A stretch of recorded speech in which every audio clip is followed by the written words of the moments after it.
Tulikuwa tunaongea mambo ya kujipanga. Sasa hapa mimi nitakushauri kitu kwenye mambo haya. Tumeshakubaliana kwamba labda umechagua shule. Sasa tunachokifuata, labda unasema mimi nataka tena nitumie njia nyingine labda kwangu nyepesi ya kujipeleka, mimi siwezi. Sina pesa. Na kweli una pesa, utaendaje? Kwa hiyo unachokifanya wewe kwamba umeshapata ya shule, labda utasema option yangu nyingine ambayo naweza labda ikanipeleka labda ni mahusiano. Basi utabidi sasa uanze kufuatilia mambo ya mahusiano. Hivi inakuwaje? Ni jinsi gani watu wanaweza kupata mwenza nje ya nchi ingali wewe uko Tanzania? Kwa hiyo utaanza kujiuliza, utaanza kufuatilia, utafanya research yako, iwe ChatGPT, iwe Google.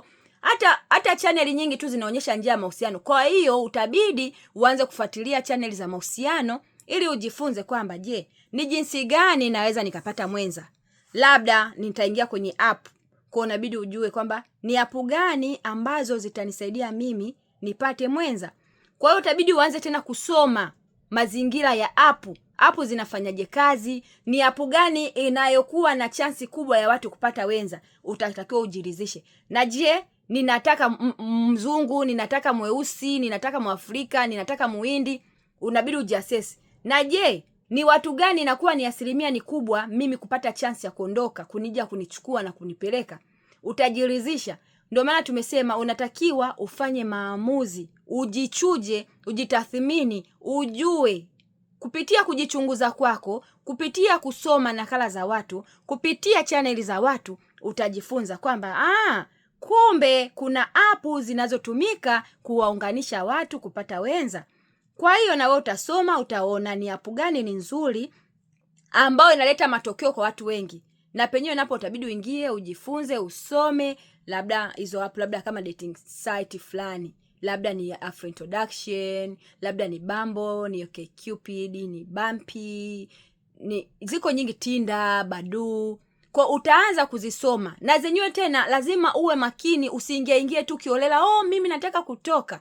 Lazima ujifunze, usome, utachagua kwamba kwa sasa sitaki kwenda na app zote. Labda nitatakiwa niwe na app moja au app zangu 2 ambazo zitanisaidia nianze kupambana. Kwa utabidi usome ule mfumo wa mahusiano, wanafanyaje, unafanyaje kazi, vigezo vikoje. Ukishasoma, ukajiridhisha, na wewe utajua. Utafuatilia na channel za watu, ujifunze ni vitu gani ukiviweka vitavutia mtu. Ni vitu gani ukiviweka utapata mwenzi. Labda ni picha nzuri, labda bio yako iwe vizuri, labda profile ikae sawa, mambo kadhaa. Uwe muwazi, usiweke mambo ya kupindisha, usiwe na kona nyingi. Ukishajiridhisha, basi utaingia zako mtandaoni, utaanza kusaka. Kazi yako utajua kwamba mimi nikiweka profile yangu tu vizuri nakaa tu wananitafuta, hapana. Utasoma, utaanza kujifunza kwenye channel za watu. Watu kwenye Instagram wanaposti, wanajifunza, wanaelezea. Kwa hiyo unaanza sasa kusoma mazingira kwamba mimi nataka mwenza nitampata kumbe kwa njia hii. Unaanza kama wanakufundisha kuswipe hivyo, utajua vya kuswipe left, kuswipe right, kuchuja, kujua maskama, ili uweze kupata mwenza wako kiurahisi na kwa ufasaha na mwenza sahihi. Kwa hiyo utajifunza kupitia hayo. Ndio maana nimekwambia unatakiwa uendelee kuchuja, ujifunze. Usiseme tu mimi nataka kwenda lakini unarukaruka. Mwisho wa siku ukiwa unarukaruka hautopata njia sahihi, kwa sababu huku akisema kuna kazi upo lakini haustiki ukajifunza ni vitu gani vitanisaidia ili niweze kupata hichi kitu. Hicho kitu akije kwa siku moja ni bahati, lakini lazima uweke jitihada, ujifunze. Kwa mimi nakushauri kwa upande wa mahusiano, utatakiwa tena ufanye study kwa ajili ya mahusiano. Wanapataje wenza? Wanachaguaje wenza? Unaingiaje kuchati na watu? Ujifunze. Kama umependezwa na video hii, usiache kushare, kulike na kusubscribe ili na wengine, marafiki zako, jamaa zako, ukawatumie waweze kujifunza.